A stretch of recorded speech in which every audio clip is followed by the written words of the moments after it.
चीज़ों को इन्होंने तहस नहस करके मंदिरों को तोड़ के खोया। मुसलमानों से, इस्लाम से बहुत नफरत करता था।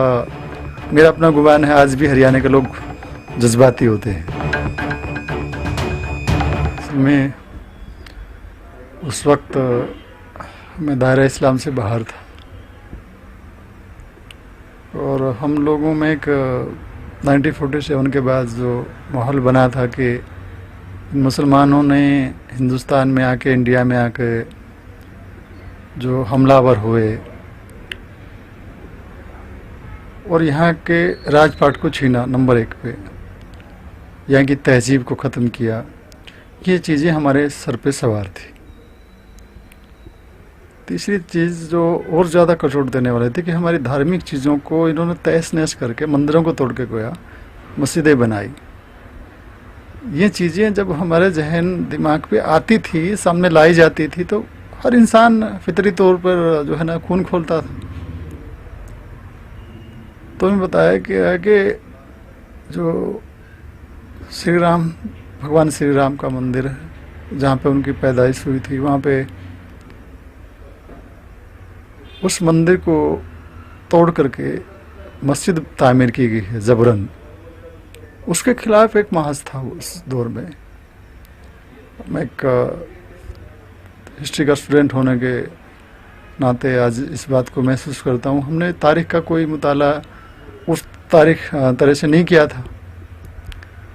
अब हम लोगों को जब जैसा बताया गया वैसे हम लोगों ने कहा, तो मैं ही क्या, लाखों लोग जमा थे इसमें।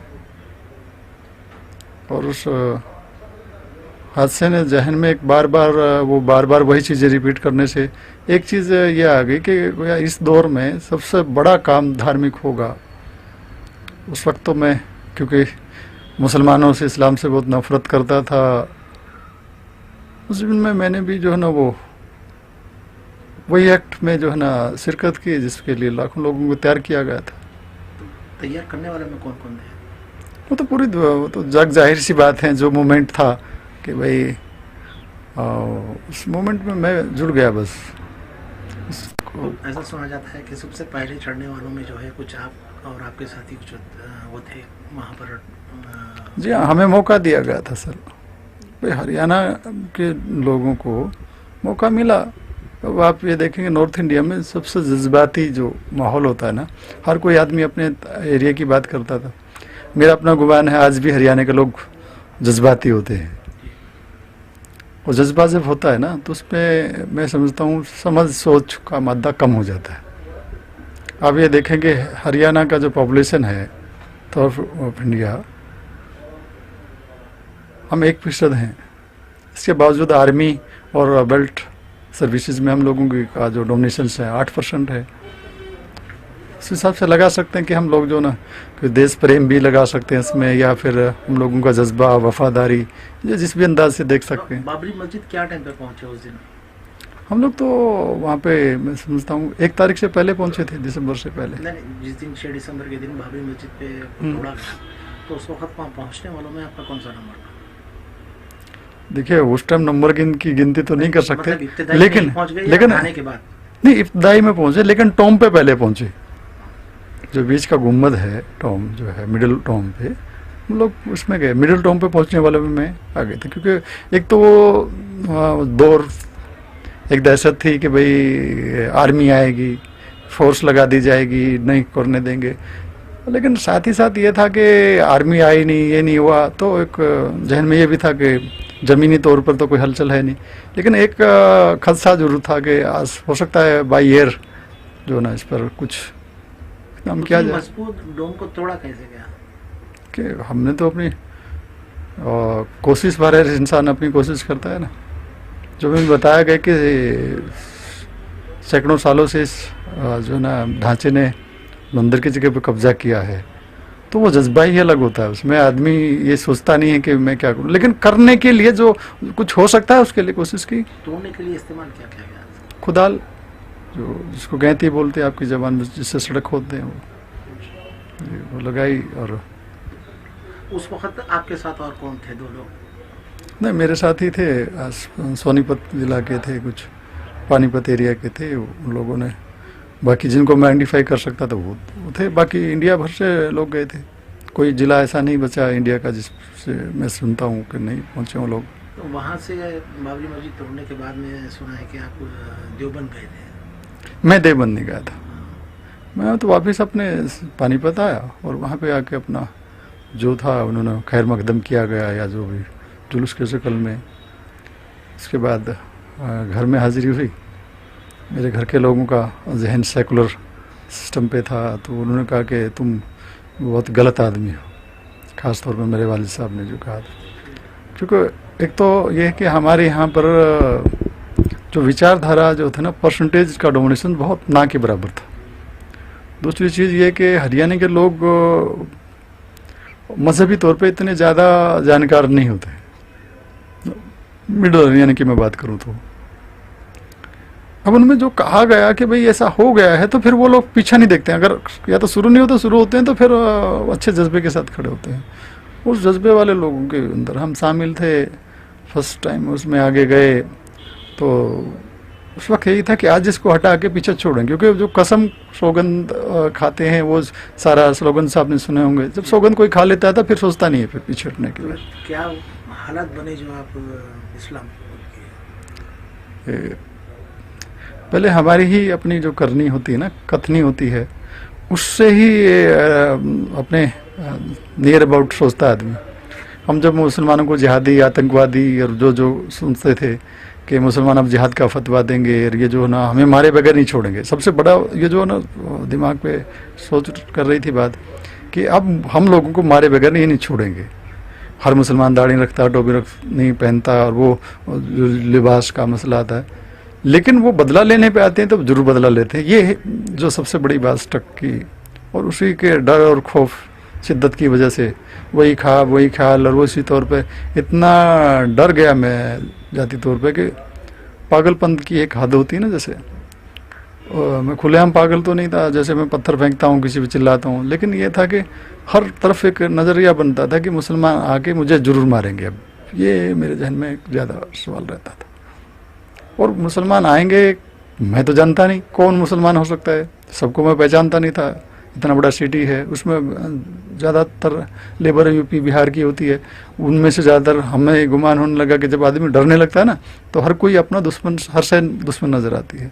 तो उसमें ये कहा कि ये लोग मुसलमान होते अपना नाम बदल के रह रहे होंगे कारखानों में, हमारी खुद के कारखाने में भी ये सोचते थे कि ये लोग नाम बदल के रह जाएंगे और हमें जो है ना नुकसान पहुंचाएंगे किसी न किसी, और जान से मारे बगैर इनको चैन नहीं आएगा। क्योंकि वहाँ जिन लोगों को लोकल में नहीं मालूम था, लोकल एक प्रोग्राम में ये शो कर दिया कि यही वो आदमी है जिसने बाबरी मस्जिद को तोड़ के आए हैं, विजय दिवस या जो भी बनाया गया था, उसमें वो डर उससे ज़्यादा बना। उस डर के ताल्लुक से कितने मेरे जो साथी पहले थे ना, काबिल जिक्र जिस आदमी के जरिए मुझे इस्लाम की दावत मिली, मैं डायरेक्ट नहीं पहुंचा, इनडायरेक्टली उस आदमी के जरिए मुझे दावत दी गई जो पहले तौबा कर चुका था कि वो मस्जिद मालिक का घर है, हमने इसको तोड़ के गुनाह किया है, और सबसे बड़ा जमहूरी मुल्क है हिंदुस्तान, इसमें हमने कानून को अपने हाथ में लिया है। किसी ने गलती की है तो कानून है, फोर्स है, जुडिशरी है, हम उसके पास जाएं और उसके ज़रिए से काम हो। ये जब आदमी को कोई भी काम करने के बाद, एक हद से गुजरने के बाद उसको फील भी होता है, गलत करे तो गिल्ट फील भी होता है। वो गिल्ट था हम लोगों में, कितने लोगों में है, उसमें से कोई भी आदमी आज पस मंज़र पे नहीं है, कोई कामयाब नहीं हुआ जिस नज़रिए को लेकर किया गया था। और हिंदुस्तान ही ऐसा मुल्क है इस पूरे दुनिया में, मैं बिल्कुल अपने गालिब गुमान के साथ कह रहा हूँ, कि जहाँ पर लोग सोचते हैं एक दूसरे में प्यार, एक मोहब्बत, एक इंसाफ का जज्बा है।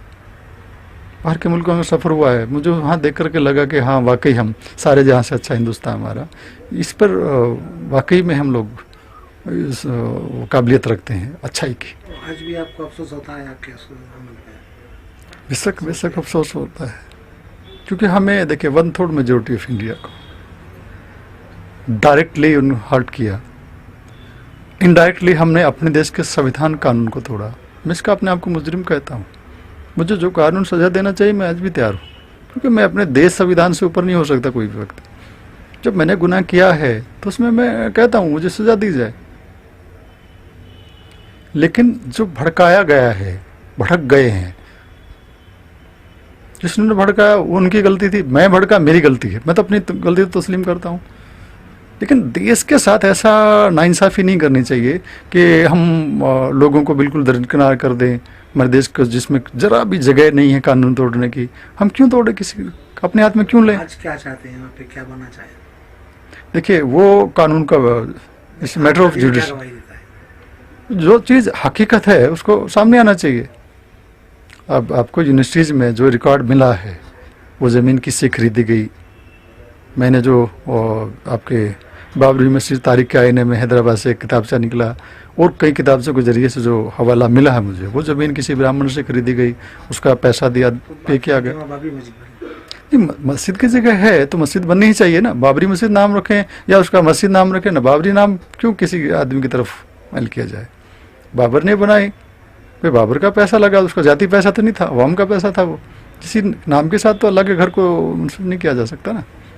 हाँ, मस्जिद बनाई जाए, ये तो जरूर हर कोई चाहेगा, लेकिन कलेश के साथ नहीं, एक दूसरे को समझा के, समझे से बिठा के। उस वक्त जो वर्गलाया गया था तो कौन कौन थे आपको पता होगा? अगर कानून ये आपको दावत दे कि आप भी एज विटनेस के तौर पे जो जो उस वक्त वर्गलाए थे, तो अदालत में आकर अगर उनके आइडेंटिफाई करें, बेशक मैं अपने आप को इस देश का सच्चा नागरिक समझता हूँ, तो मेरी ड्यूटी बनती है। मैंने ओथ ली है। हर आदमी डायरेक्ट इनडायरेक्ट ओथ लेता है। हम इंडियन हैं, अगर हमारे पास इंडियन कोई आइडेंटिफिकेशन ना हो तो पूरे वर्ल्ड में हमारी पहचान ही खत्म हो जाएगी। तो उस नाते मेरा फ़र्ज़ बनता है कि मैं अपने देश के लिए जहाँ जो गलत किया है और जो क्लेश पैदा हुआ है इंडिया में, उसको दूर करने के लिए मैं जहाँ काम आऊँ, मैं कानून के जो भी मुझे हुक्म दिया जाएगा, मैं जितना मैं जानता हूँ अपने सामने रखूँगा बात, और बिल्कुल उसमें बेबाक राय रखने में कोई हद नहीं है।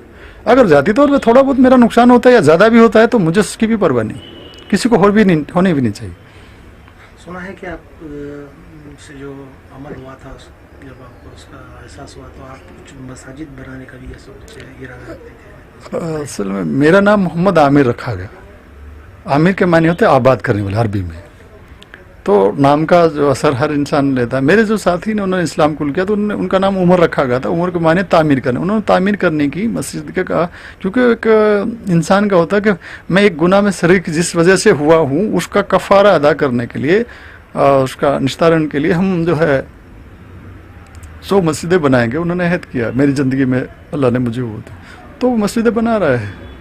मैंने ये कहा कि जो गैर आबाद मसाजिद हैं, दिल्ली से लेकर लाहौर हाईवे तक, वक्फ बोर्ड के रिकॉर्ड में 9000 से ज़्यादा मसाजिद है। दिल्ली, पश्चिमी दिल्ली और हरियाणा, पंजाब, जो राजस्थान का एरिया है, उसमें 6500 से मस्जिदें अभी वक्फ बोर्ड के रिकॉर्ड में है। वो जो मस्जिद हैं जिसमें किसी का थोड़ा बहुत कुछ लोग उसको इस्तेमाल कर रहे हैं या कब्जे की शक्ल में भी, तो वो लोग चाहते हैं सब लोग मिलके कि भाई हम लोग ये मस्जिद इसको आबाद करें। तो उसमें मैंने भी किया कि 100 मस्जिदें कम से कम आबाद करूँगा। तो अब तक कितनी हो चुकी? 90 मस्जिदें हो चुकी हैं, अल्लाह का शुक्र है। आपके दीगर 2 दोस्त जो इस्लाम कबूल किए थे वो कहाँ? मेरा एक साथी, मेरे साथ, वो कहाँ? वो इस वक्त अपना, क्योंकि हिजरत करके जाना पड़ा, कुछ सारे हालात होते हैं। हिकमत ये भी है कि टकराने की बजाय, मैं इस बात में यकीन रखता हूँ, हम अगर टकराव से हमारे देश को या कुछ किसी को मामला हर्ट होता है, क्योंकि हमारे यहाँ हर्टिंग भी जो ना इमोशंस होते हैं ना, उनको किसी का इमोशंस को हर्ट किए बगैर, मैं अपने साथियों से कहता हूँ, जो मेरे पुराने साथी, मैं उनको इमोशंस का हर्ट नहीं करना चाहता हूँ। वो तहदिल से इस बात को स्वीकार करें कि ये मस्जिद अल्लाह का घर है। मस्जिद के बारे में फतवा लीजिए, किसी कब्जे की जगह कोई मस्जिद नहीं बनाएगी। अगर वो कब्जे की जगह मस्जिद बनाएंगे तो वो मस्जिद बन ही नहीं सकती, हम मस्जिद ही नहीं कह सकते उसको। ये बिल्कुल ये जो है ना इक्वेशन बिल्कुल सॉल्व है। कब्जे की जगह पर मस्जिद नहीं तामीर की जा सकती, मालिकाना हक के बाद ही उस पर मस्जिद की बुनियाद रखी जाएगी और उस पर नमाज अदा नहीं होगी। अगर कब्जे की जगह है, गोया कि मैं अब ये लाइट जल रही है, लाइट भी अगर उसका चोरी की है, बगैर बिल पे की है, तो उसमें भी फतवा ले लीजिए, उसमें भी मस्जिद नमाज नहीं अदा नहीं होगी। पानी जिससे वजू करके आप नमाज पढ़ रहे हैं, उसे सब कुछ कर रहे हैं, आप सही तौर पे अरकान अदा कर रहे हैं नमाज के, लेकिन चोरी के पानी से अगर आप वजू करें तो नमाज अदा नहीं होगी। मेरा अपना अकीदा ये है। तो फिर वो कब्जे की जगह पर मस्जिद, उसको मस्जिद नहीं कहा जा सकता अगर वो कब्जे की जगह थी। इसका मामला क्योंकि जुडिशरी के अंडर है, मैं इस पर बात नहीं करूँगा। जुडिशरी साबित करेगी कि ये मस्जिद की जगह थी या नहीं। कब्जे की जगह थी या नहीं। उस वक्त क्या नाम था जिस वक्त गए थे आपका? बलबीर सिंह।